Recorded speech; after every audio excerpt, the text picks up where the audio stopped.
예, 오늘 설교 제목은 누가는 누구인가? 본문은 누가복음 1장 1절부터 4절이 되겠습니다.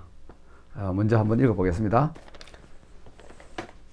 우리 중에 이루어진 사실에 대하여 처음부터 목격자와 말씀에 일꾼된 자들이 전하여 준 그대로 내력을 저술하려고 붓을 든 사람이 많은지라 그 모든 일을 근원부터 자세히 미루어 살핀 나도 데오빌러 각하에게 차례대로 써보내는 것이 좋은 줄 알았노니 이는 각하가 알고 있는 바를 더 확실하게 하려 함이로라.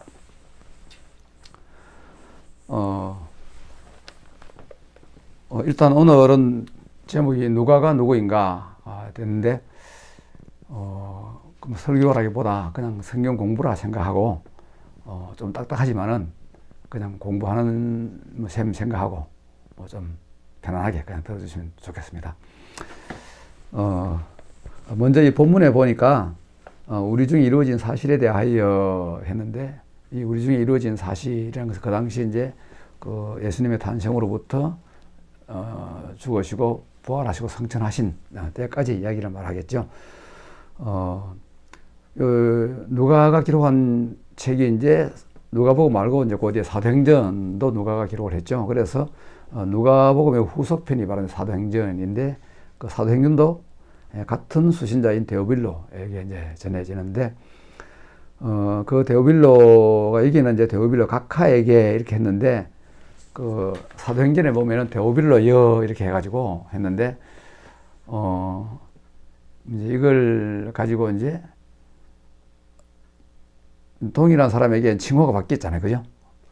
그래서 이제 이 데오빌로가 이제 그 당시에 처음 누가복음을 기록할 당시에 하고 이제 사도행전을 기록할 당시는 짧으면 한 3년, 길면 한 10년 정도 차이가 나거든요. 차이가 나는데 그 기간 동안에 데오빌로의 신변에 무슨 문제가 있었나, 변화가 있었나, 뭐 여러 가지 추측들이 있습니다. 그래서 이제 어떤 사람은 데오빌로가 처음에는 누가하고 그렇게 이제 그 업무적으로, 사무적으로 만나는 그런 사이였다가 나중에는 친해져 가지고 데오빌로의 친구처럼 이렇게 뭐 부르는 이제 형제처럼 그렇게 부르는 사이가 되었다. 뭐 그런 이야기들도 있고요. 또 데오빌로 각하니까 이제 상당히 이제 고위직에 있었던 사람이겠죠. 있었는데 이제 그 예수를 믿고 이제 복음을 받아들이고 그렇게 하면서 그 직위에서 해제되고 해서 이제 그 이제 물러나 있는 상태가 아닌가 뭐 이런 뭐 이야기들도 있고 또 데오빌로는 실존 인물은 아니고 상상의 인물인데 아마 이제 그 당시에 어떤 책의 이제 그러니까 신빙성을 높이기 위해서 어떤 사람에게 헌정하는 식으로 이렇게 했는데 그 이름을 붙인 것이 아닌가 뭐 이런 이야기들도 있고 합니다. 그건 뭐 이야기를 하는 부분이 정확하게 명시적으로 하는 부분이 없으니까 그냥 그런 이야기들이 있다는 것 정도 알면 되겠고요. 또 그러고 보면 내력을 저술하려고 붓을 든 사람이 많은지라 했는데 실제로 이제 보면은 우리 사복음서에 나오는 그 마태, 마가, 누가, 요한 이 사람 말고도 외경에 보면은 복음서들이 굉장히 많거든요. 뭐 거의 한 20개 정도의 복음서가 있는데 뭐 예를 들면은 나사렛인들의 복음서, 뭐 에비온 복음서, 히브리인의 복음서, 이집트인의 복음서, 베드로 복음서, 진리의 복음서, 도마 복음서, 빌립 복음서, 마가의 비밀 복음서, 니고데모 복음서, 야고보의 원 복음서, 유다 복음서, 마리아의 복음서, 도마의 유아 복음서. 아이고 이렇게 많은 복음서들이 있었습니다. 그런데 이런 복음서들이 이제 교회에 이제 전통적으로 이제 그 읽혀주고 이렇게 하다가 그 중에서 가장 많은 사람들에 의해서 인정받고 공유되고 있는 이제 그런 책들이 나중에 이제 정경화되는 과정을 겪는데 거기에 이 누가복음이 들어 있었다는 겁니다. 그런데 이제 이 누가는 정통 유대인 아니고 예수님 제자도 아니고 직계 제자도 아니고 또 이방인이거든요. 그런데 어떻게 이 누가복음이 이 정경 속에 들어갔을까?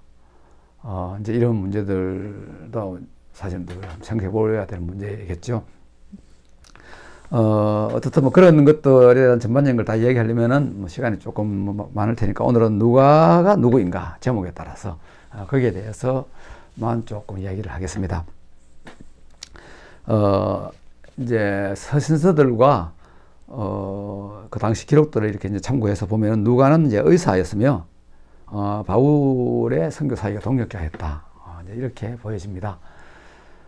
바울은 누가를 처음 만났을 때 이 누가의 박식함에 아주 놀랐다고 합니다. 이런 공감대가 아마 누가가 바울의 동력자가 되는 이유 중에 하나이지 아니었나 보여집니다. 최고의 지성인이자 의사였던 이 누가는 역사가, 문필가, 시인, 예술가 등으로도 평가를 받고 있습니다. 그래서 누가가 쓴 글들이 신약 성경의 4분의 1을 차지하고 있거든요. 누가복음과 사도행전. 당시에는 최상류가 아니면은 이런 최고의 교육을 받을 수가 없었습니다. 그런데 누가는 무슨 이유로 이런 최상류의 그런 기독적인 삶을 포기하고 복음을 위한 고난의 길을 자초했을까? 묻지 않을 수가 없겠죠. 신약 성경 어디에도 이에 대해서 아무런 언급이 없습니다. 하지만 그가 쓴 글들, 누가복음과 사도행전을 세밀하게 분석해 보면은 대략 짐작은 할 수가 있겠죠. 기독교와 아무런 상관이 없던 이 이방인 누가가 기독교인이 되는 과정은 교회를 통해서 되었을 것이다. 이레네우스의 글에 의하면은 누가는 안디옥 수리아 출신으로 박식한 의사였다. 이렇게 되어 있는데, 안디옥 수리아는 바울이 처음 개척한 교회죠. 추측하건대 누가는 예수님을 경험하기 전 한 AD 40년대 후반에 안디옥 교회를 만났을 것이다. 거기서 그는 아직 정식적으로 교회당도 교회 건물조차 없는 그런 그 시대에 그곳에 모여있는 이 교인들의 삶을 보면서 세상 어디에서도 찾아볼 수 없는 그런 모습을 보고 충격을 받았을 것이다. 그가 남긴 누가복음과 사도행전은 이러한 충격들이 반영된 그런 글들이 아닐까. 그 충격은 무엇일까? 이게 그의 글들을 통해서, 누가복음과 사도행전을 통해서 우리가 한번 살펴볼 수가 있겠죠. 누가복음과 사도행전은 실현된 하나님 나라 이야기를 다루고 있습니다. 특히 이제 그 희년 공동체의 실현, 누가복음과 사도행전을 보면 사도행전에 그 성령 받은 사람들이 만드는 그 예루살렘 교회의 모습이 실현된 하나님의 나라, 희년 공동체의 실현, 이런 모습으로 비춰지고 있거든요. 누가는 다른 복음서와는 달리 하나님 나라라는 말을 32번이나 사용을 하고 있거든요. 마태는 4번, 마가는 14번, 요한은 2번. 거기에 비하면은 누가가 사용한 32번, 엄청난 횟수죠. 누가는 왜 이렇게 하나님 나라라는 용어를 많이 사용했을까? 바로 교인들의 삶을 보면서 그 교회를 통해서 이 땅에 실현되는 하나님 나라의 모형을 보았기 때문일 것이다. 누가는 교회를 통해서 하나님뿐만 아니라 하나님 나라를 만났던 거죠. 하나님 나라는 하나님의 법이 적용되는 나라, 이루어지는 나라, 이게 하나님 나라죠. 하나님의 법은 율법, 10계명. 10계명을 더 줄이면 하나님 사랑과 이웃 사랑. 그런데 이 하나님 10계명의 10개의 계명 중에서 이 하나님 사랑과 이웃 사랑이란 2개를 한꺼번에 농축해서 하나로 묶을 수 있는 계명이 몇 계명일까요? 제4계명, 안식일 계명이거든요. 그래서 유대인들의 10계명은 우리가 보통 1계명부터 4계명은 하나님 사랑, 5계명 내 부모를 공경하라부터 10계명은 이웃 사랑, 이렇게 분류를 하잖아요. 그런데 정통 유대인들은 1계명부터 3계명까지를 하나님 사랑, 그리고 5계명부터 10계명까지를 이웃 사랑, 그러면 제 4계명 가운데 있는 4계명은 별도로 취급을 한다고 그러네요. 이 하나님 사랑과 이웃 사랑을 하나로 묶는 끈, 묶음으로 생각을 한다는 거죠. 그래서 율법의 전체 정신을 하나로 모아서 집어넣을 수 있는 계명이 안식일 계명인데, 이 안식일 계명 그 개념이 발전된 개념이 안식년 개념이고, 또 이 안식년 개념이 더 발달된 개념이 희년이죠. 예, 예. 안식일이 9번 지나는 그 다음에 희년. 자, 그러면은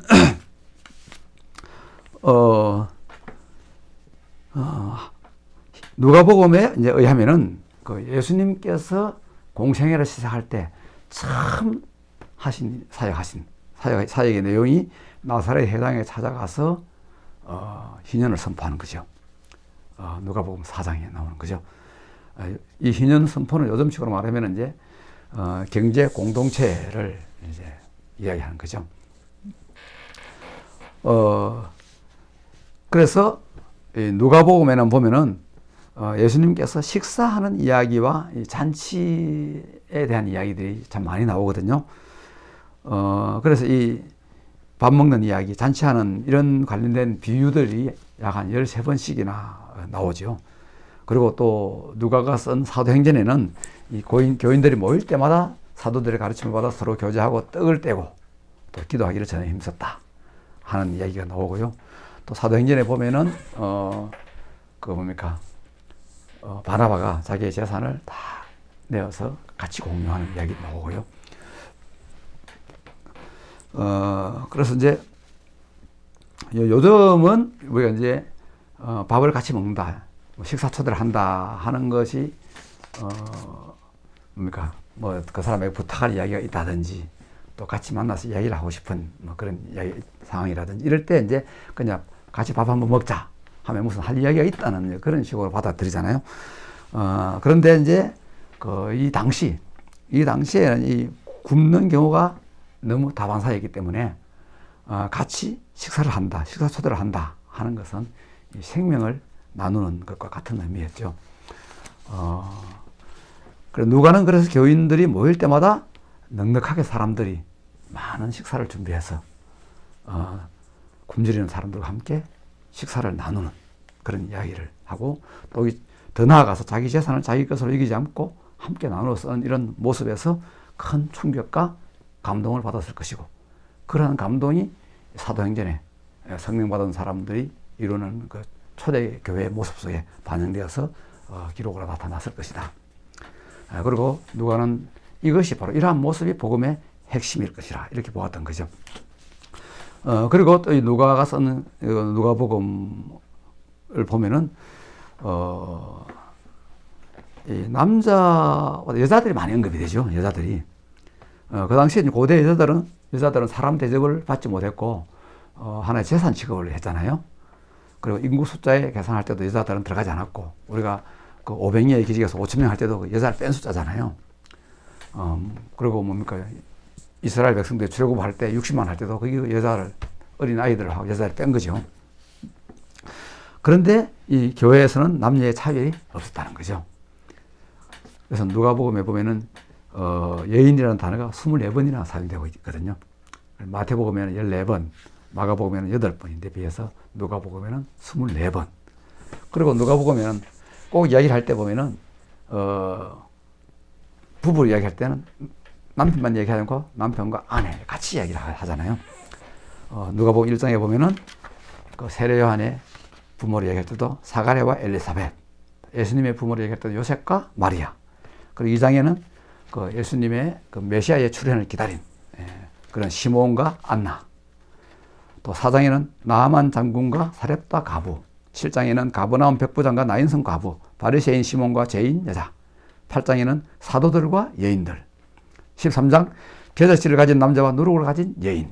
15장 100마리의 양을 가진 남자와 10개의 은하를 가진 여인.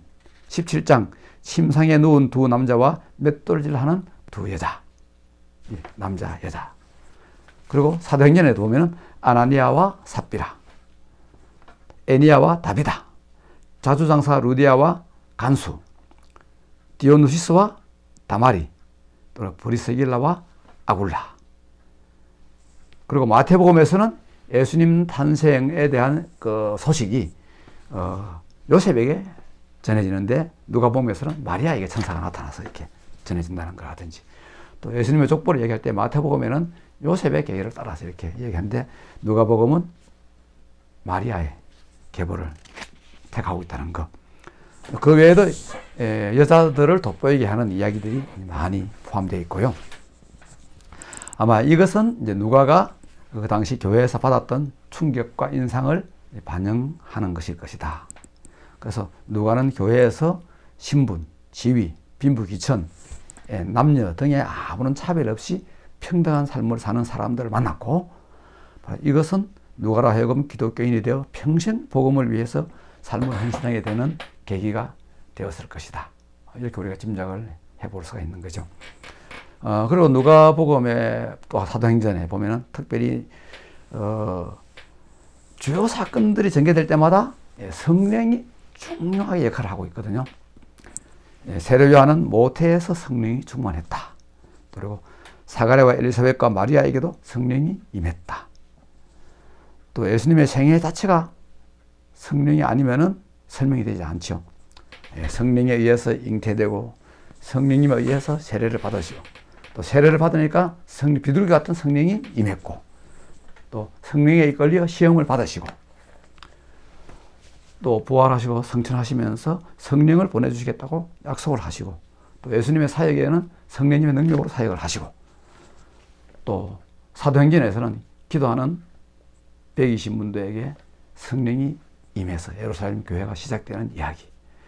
그리고 성령 받은 사도들이 성령님의 충만하심과 인도하심으로 그 사역을 감당해서 교회가 커져가는 그런 이야기. 그래서 이제 성령에 대한 것을 아주 강조를 하고 있죠. 그런데 이 성령은 뭡니까? 하나님과 계약의 성취인 이 희년, 희년의 실현은 이 성령의 역사, 성령의 역사인 것을 증언한다는 거죠. 자, 누가는 왜 이렇게 성령에 대해서 관심이 많았을까? 이것도 역시 그가 만났던 그 교회, 그가 지켜본 교회의 모습과 관계가 있죠.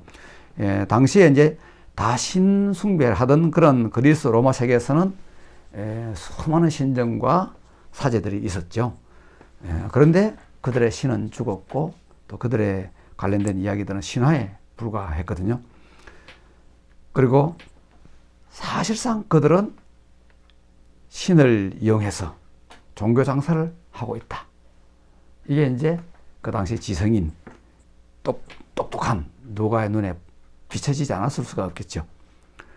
그런데 그가 만난 교회에서는 이거하고는 달랐죠. 하나님께서는 살아계실 뿐만 아니라 사도들의 사역과 함께 하셔서 온갖 초자연적인 기적들이 실제로 일어나고 있었고 또한 교인들의 변화된 삶, 그걸 통해서 살아계신 하나님을 직접 보고 만난 거죠. 자, 당시 최고의 지성인이자 의사로서 상류층의 삶을 살 수 있었던 이방인 누가. 그는 기독교와는 아무런 관련이 없었지만 이방인 지역에 세워진 교회에서 교인들의 독특한 삶을 통해서 하나님 나라를 경험하고 살아계신 하나님을 만났죠.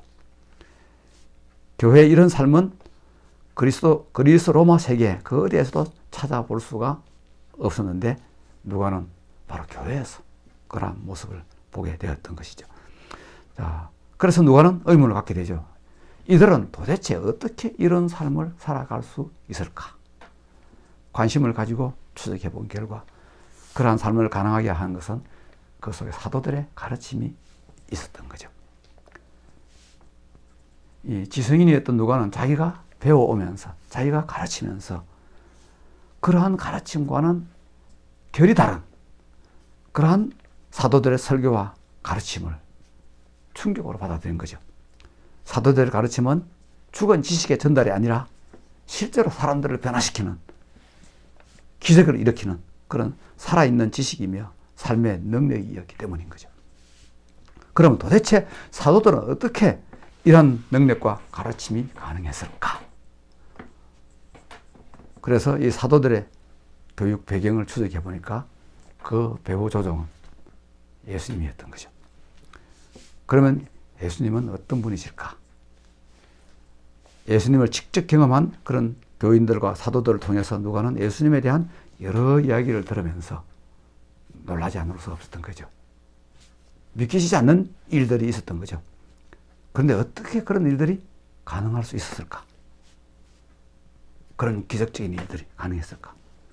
그런데 내 눈앞에서 보고 경험한 교회에서 일어나고 일들, 그런 기적적인 일들, 사람들의 변화, 이런 것들을 보면서 그걸 믿지 않을 수가 없었던 것이죠.